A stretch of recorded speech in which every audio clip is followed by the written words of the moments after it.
નમસ્કાર. મસીહા એક મસીહા આપણા મહાન દેશમાં જન્મે છે અને ખૂબ જ સંઘર્ષો કરીને નાના બાળકમાંથી ધીમે ધીમે કિશોર બને છે, યુવાન બને છે અને એને દેશની પરિસ્થિતિ, દેશની સંઘર્ષમય અને અસમાનતાવાળી પરિસ્થિતિ નજરે પડે છે. મિત્રો, આ નાનકડું બાળક જ્યારે હતું મસીહા, ત્યારે એને જીવનમાં ઘણા બધા સંઘર્ષો કર્યા હતા.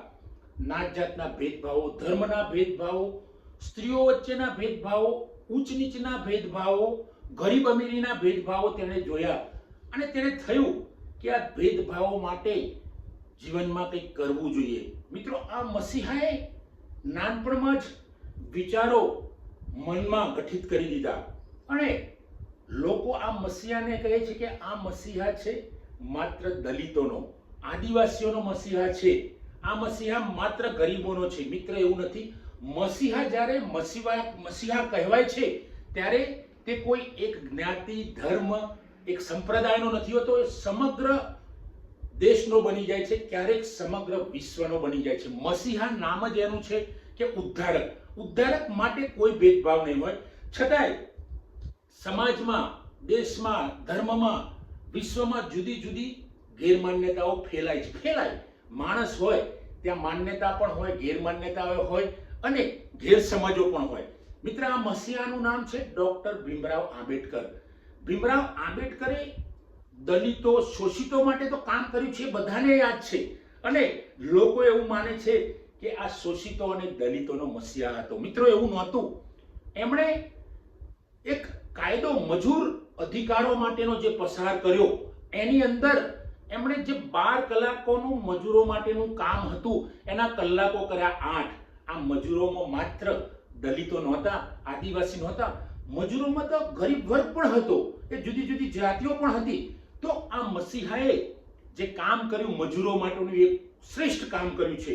મિત્રો, શિક્ષિત બનો, સંગઠિત કરો અને સંઘર્ષ કરો, આ સૂત્રનો પ્રણેતા એવા ભીમરાવ આંબેડકર, એમણે શિક્ષિત બનો કોઈ એક સમાજ માટે નથી કહ્યું, સંગઠિત બનો કોઈ એક સમાજ માટે, એક ધર્મ માટે નથી કહ્યું, સંઘર્ષ કરો. સંઘર્ષ શબ્દ, આ ત્રણેય શબ્દો બધાને લાગુ પડે છે.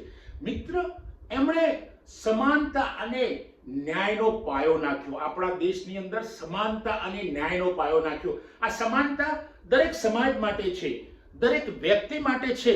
ન્યાય એ દરેક વ્યક્તિ માટે છે. સ્ત્રી હોય, પુરુષ હોય, બાળક હોય, વૃદ્ધ હોય, દરેક માટે ન્યાય અને સમાનતા છે.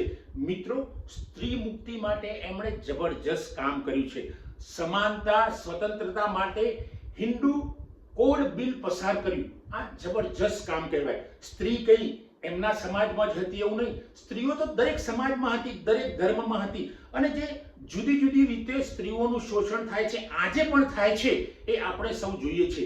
તો આ મસીહાએ, બાબાએ સ્ત્રીઓને આ કોડ ગણીને, હિન્દુ કોડ બિલની રચના કરીને સ્ત્રીઓને એમાંથી સમાનતા અપાવી, સ્વતંત્રતા અપાવી. મિત્રો, અને મહિલાઓ માટે પ્રસૂતિની રજાઓની જોગવાઈ કરી. મહિલાઓ કોઈ એક સમાજ, એક ધર્મમાં નહોતી. મહિલાઓ તો દરેક સમાજમાં, દરેક ધર્મમાં હતી. તો મહિલાઓ માટે બાબાએ, આ મસીહાએ શ્રેષ્ઠ કામ કર્યું કે જે પ્રસૂતિની રજાઓ નહોતી, પણ જે કામ કરતી મહિલાઓ હોય, નોકરી કરતી મહિલાઓ હોય, એમણે પ્રસૂતિ સમયે કેવી રીતે રાહત મળે, કેવી રીતે એમને આરામ કરવાનો સમય માટે, એ માટે એમણે પ્રસૂતિની રજાઓનો કાયદો, જોગવાઈ કરી. મિત્રો, સ્ત્રીઓના શિક્ષણ માટે જબરજસ્ત હિમાયત કરી બાબા સાહેબે. કારણ કે એ વખતે સ્ત્રીઓની સમાનતા ન હતી, ત્યાં શિક્ષણની તો વાત જ ક્યાં રહી. સ્ત્રીઓ માટેનો ન્યાય બહુ નહોતો, ત્યાં શિક્ષણની વાત જ ક્યાં રહી. શિક્ષણ તો માત્ર પુરુષો જ લઈ શકે, એવી એક ગેરમાન્યતા પ્રચલિત હતી.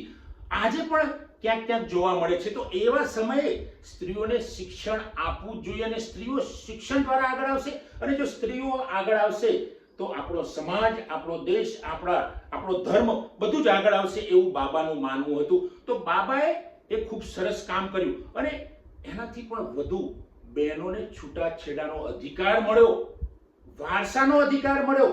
આ દરેક સમાજની, દરેક ધર્મની બહેનો માટે છે. કારણ કે વારસો અને છૂટાછેડા એ વખતે સ્ત્રીઓ આપી શકતી નહોતી, વારસો એમને મળતો નહોતો. સ્ત્રી એકવાર પરણી જાય, સાસરીએ જાય ત્યારે એને વારસો નહોતો મળતો. એ વારસાનો કાયદો પણ બાબા સાહેબે એનો અધિકાર આપ્યો. મિત્રો, ગરીબ સ્ત્રીઓ, શોષિત સ્ત્રીઓ વેશ્યાવૃત્તિમાં જતી હતી. આ વેશ્યાવૃત્તિમાંથી સ્ત્રીઓને બચાવવા માટે ખૂબ જ શ્રેષ્ઠ કામ બાબા સાહેબ કર્યું છે. આ મસીહાએ દરેક સમાજ માટે, દરેક ધર્મ માટે, દરેક વ્યક્તિ માટે કંઈક ને કંઈક કર્યું છે. અને લોકો કહે છે કે ભાઈ બાબા સાહેબ તો દલિતોના મસીહા હતા, આદિવાસીના હતા, શોષિત. નહીં મિત્રો, એવું નહોતું. બાબા સાહેબ કારણ કે એ વખતે દલિતો અને શોષિતો ખૂબ જ ગરીબ હતા, આર્થિક રીતે, શારીરિક રીતે, માનસિક રીતે બધી જ રીતે નિર્બળ હતા. ત્યારે બાબાને થયું કે નહીં, આ તો કોઈ જુદી કોમ્યુનિટીનો માણસ હોત તોય કરી શકત. આ તો ઘણા વ્યક્તિઓએ કહ્યું છે. મિત્રો, જો કોઈ ઊંચી જ્ઞાતિનો માણસ આવું કામ કરે તો એની પ્રશંસા થાય. બાબાની પણ થતી હશે, બાબાની નામોશી થાય છે એવું નથી કહેતો, પણ એવું નથી. કારણ કે જો હું શહીદ ભગતસિંહ વિશે પણ વાત કરું છું, ગાંધી બાપુ વિશે વાત કરું છું, અબ્દુલ કલામ વિશે વાત કરું છું, દરેક બુદ્ધ ભગવાન વિશે વાત કરું છું, ઓશો વિશે, એ કઈ એક નીચી જ્ઞાતિના નથી, કહેવાતી નીચી જ્ઞાતિ, કોઈ જ્ઞાતિ નીચી નથી. છતાંય પણ બાબા સાહેબની વાત હું અહીંયા એટલે કરું છું કે લોકોની જે ગેરમાન્યતા છે, સમાજમાં જે ગેરમાન્યતા છે, એ ગેરમાન્યતા નીકળવી જોઈએ. અને બાબા સાહેબ એ મસીહા છે, કોઈ એક સમાજના, કોઈ એક વર્ગના નથી. મિત્રો, જે પરદેશની યુનિવર્સિટીમાં જો એમને એટલું માન મળ્યું હોય અને 300 વર્ષના ઇતિહાસમાં આવો કોઈ વિદ્યાર્થી ત્યાં ના આવ્યો હોય તો બાબાનું માન કેટલું હશે મિત્રો, એ તમે સમજી શકો છો. કારણ કે આ વિદ્યાર્થી શ્રેષ્ઠ વિદ્યાર્થી હતો. બાબા સાહેબ ભીમરાવ આંબેડકર એ શ્રેષ્ઠ વિદ્યાર્થી, એટલે તો એમને ભારત રત્નનો એવોર્ડ મળ્યો. મિત્રો, આ એવોર્ડ કોઈ દલિતે નથી આપ્યો, કોઈ આદિવાસીએ નથી આપ્યો, કોઈ શોષિતે નથી આપ્યો, પણ સિસ્ટમ દ્વારા એમણે ભારત રત્નનો એવોર્ડ મળ્યો હતો. એ એવોર્ડ ક્યારે મળ્યો હશે? કારણ કે મસીહા હશે તો. મિત્રો, અહીંયા આપણે નાત જાત ધર્મની વાત નથી કરવાની, સમાનતાની વાત કરવાની છે. કોઈ પણ નાત જાત ધર્મનો માણસ મોટો બની શકે છે, એ મસીહા બની શકે છે. અને મસીહા બને છે ત્યારે સમગ્ર માટે, એના માટે સમાન ભાવના હોય છે. સમગ્ર સમાજ માટે, સમગ્ર દેશ માટે, ઇવન દુનિયા માટે એને સમાન ભાવના હોય છે. મિત્રો, આ મસીહા વિશેની મારી વાત આપ સૌને સારી લાગી હોય તો એનો પ્રચાર કરો અને આ મારા વિડીયોને લાઈક કરો, શેર કરો, કોમેન્ટ કરો. અને જો